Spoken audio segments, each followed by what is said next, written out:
le week-end passé.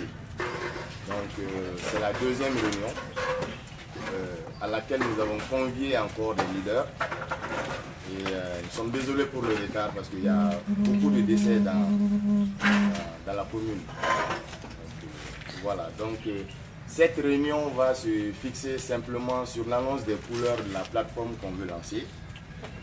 Parce que nous avons vu aujourd'hui au Mali que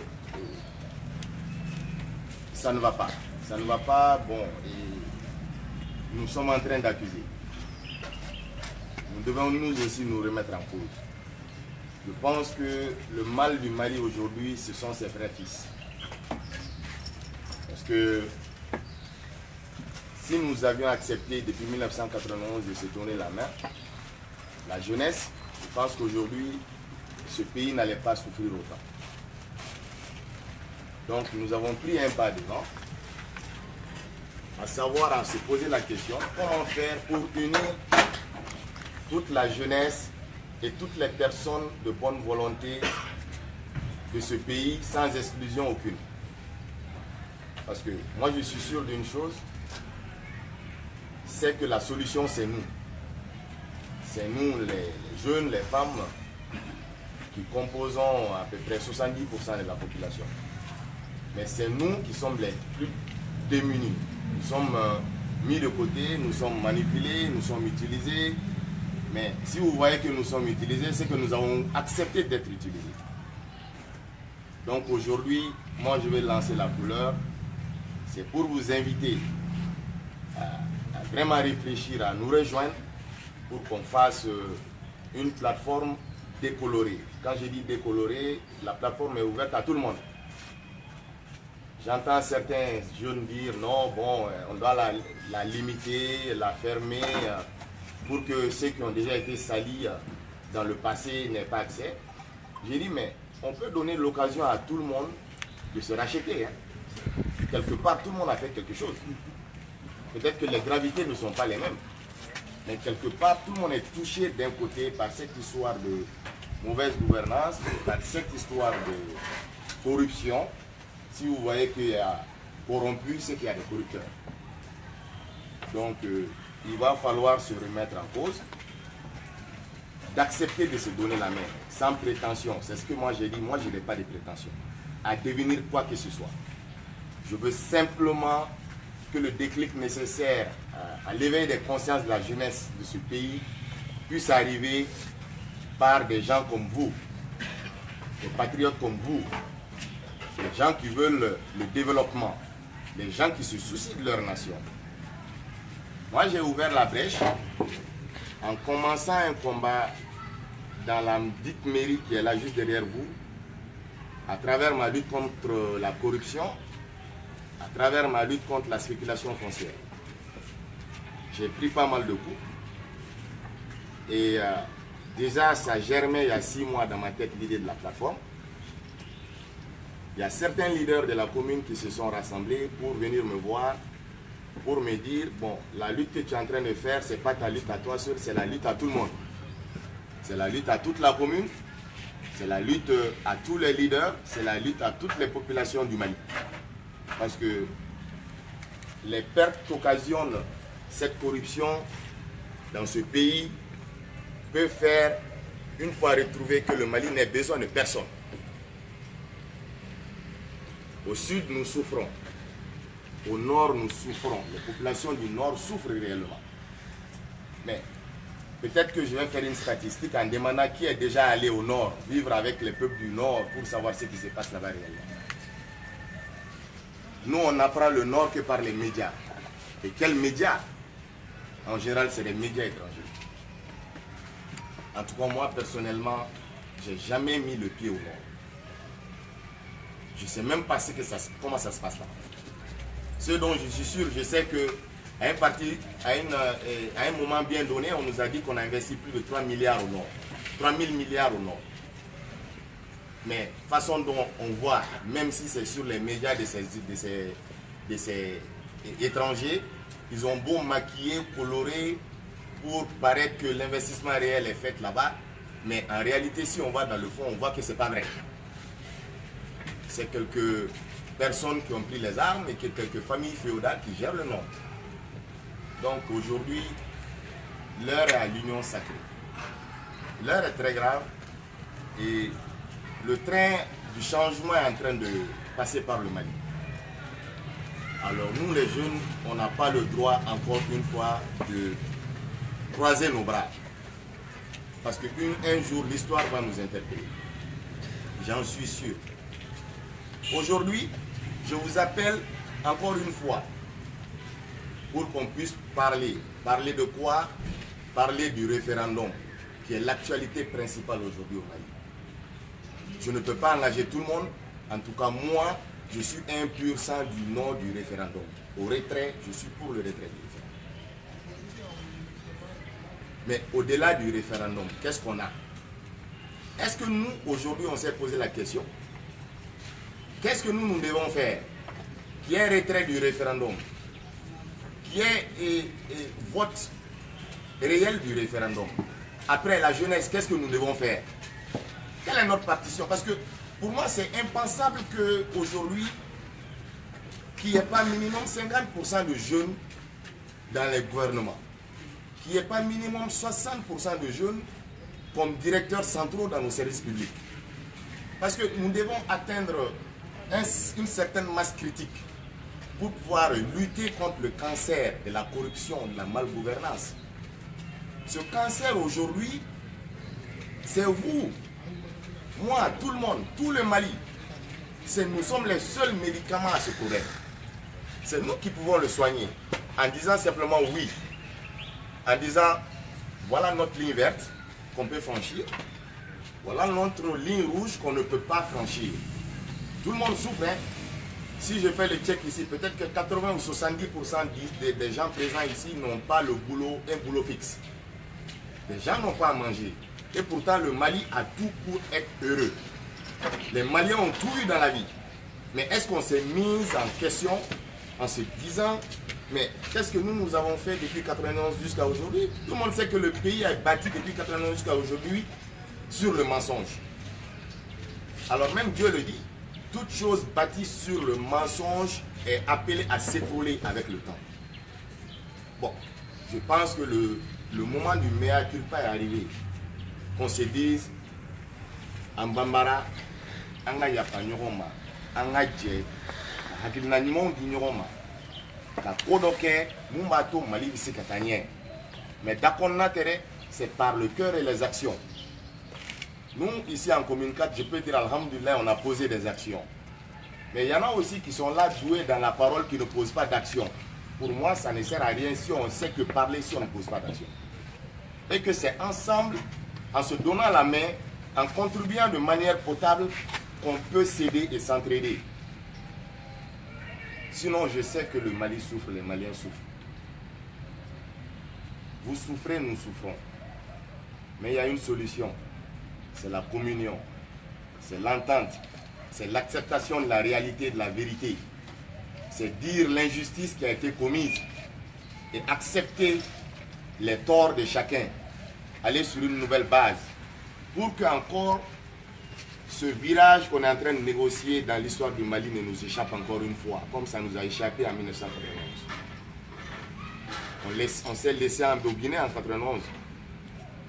C'est pourquoi j'aime le dire haut et fort. La révolution de 1991 est inachevée. Il y a eu des centaines, sinon des milliers de morts. Ce n'est pas pour rien. Si vous voyez que nous souffrons aujourd'hui, c'est que la révolution de 91 est inachevée.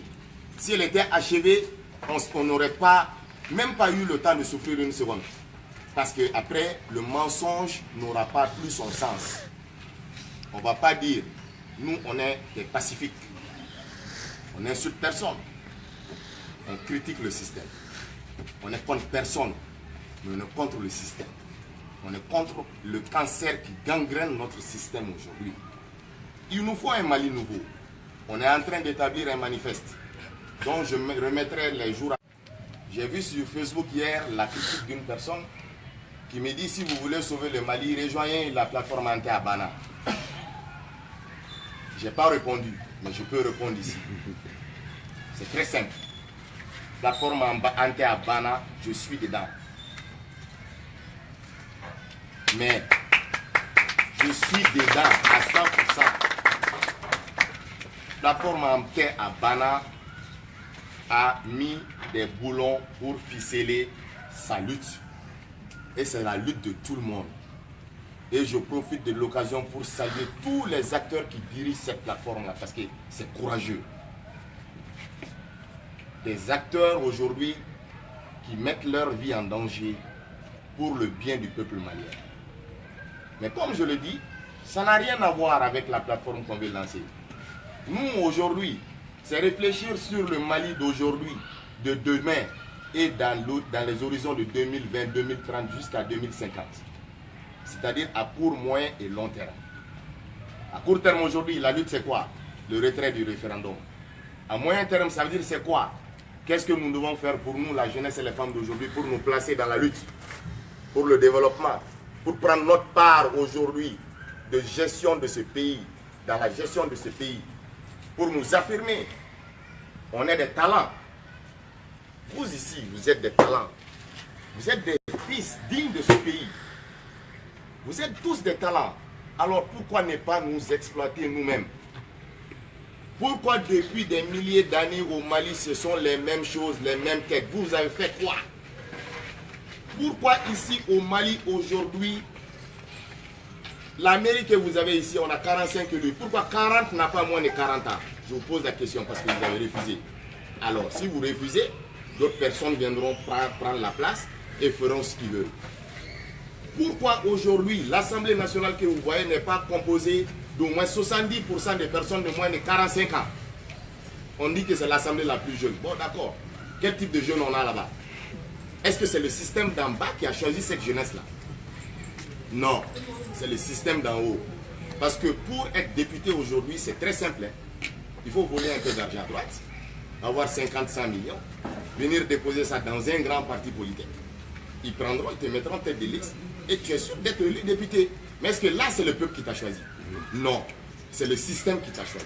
Alors nous, nous mettrons aujourd'hui un outil à disposition du bas peuple pour qu'eux, ils s'expriment, pour qu'ils se choisissent eux-mêmes, selon la véracité, la dignité, l'engagement de tout un chacun, à travers des commissions dans les bas quartiers qui travailleront, qui viendront dire au directoire de la plateforme, nous savons que M. Diko, c'est un individu engagé pour son pays, nous savons qu'il est digne, nous savons qu'il n'a pas les mains sales.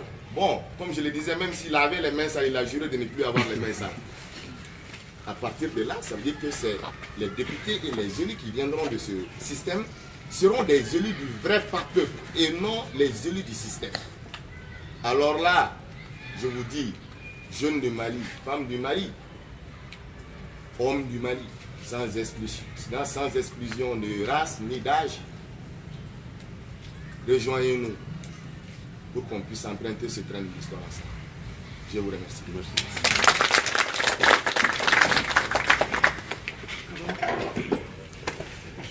Bon. Bonsoir. Moi, je m'appelle Mohamed Kaba. Je suis professeur d'enseignement secondaire général.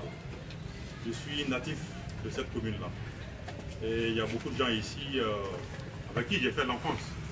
Il y a des têtes que je vois. Et on est dans la commune, on est du quartier. Et effectivement, ce qu'on vient de dire, moi je pense que l'heure est venue de se lever. L'heure est venue de se réveiller, surtout la jeunesse. Vous avez été pendant trop longtemps victime de la gabegie, victime de la corruption, victime de la concussion. Je m'explique. Comme il l'a dit, comme le troisième maire vient de le dire, la plupart d'entre vous ici sont sans boulot. Pourquoi? Parce qu'il y a des gens au sommet qui préfèrent mettre leurs enfants, qui préfèrent mettre leurs beaux-frères, qui préfèrent mettre leurs beaux-fils à des postes qui sont réservés à l'ensemble de la population. Donc sans vous, sans une prise de conscience, sans un engagement assez poussé, assez fort, il est impossible aujourd'hui d'échanger ce système. Donc c'est une invite.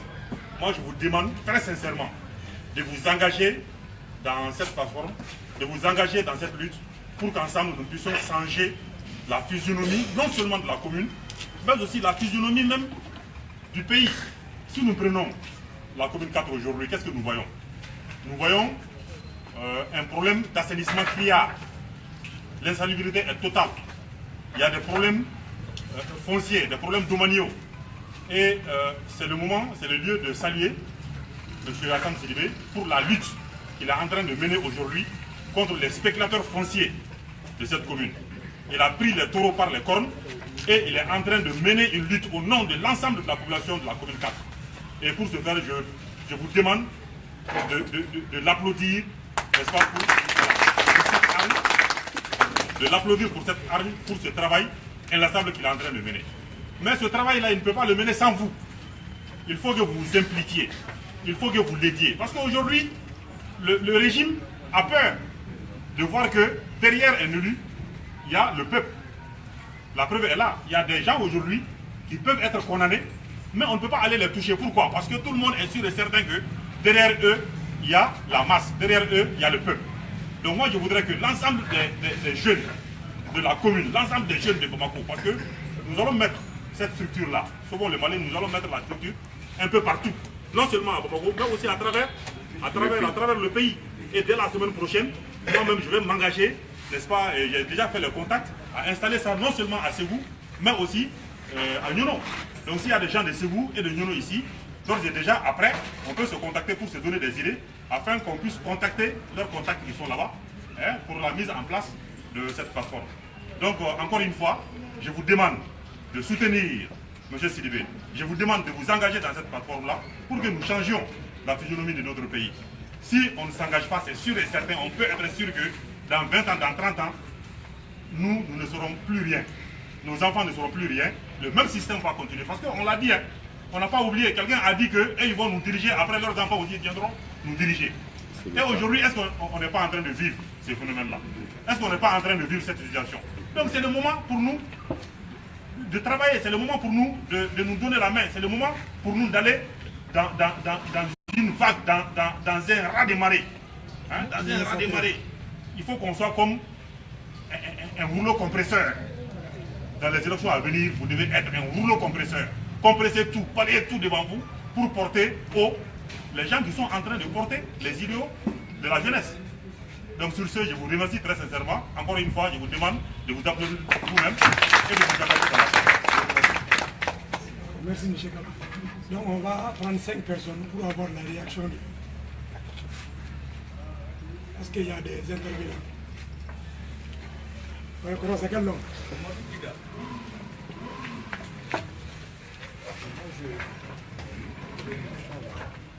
Si on peut essayer de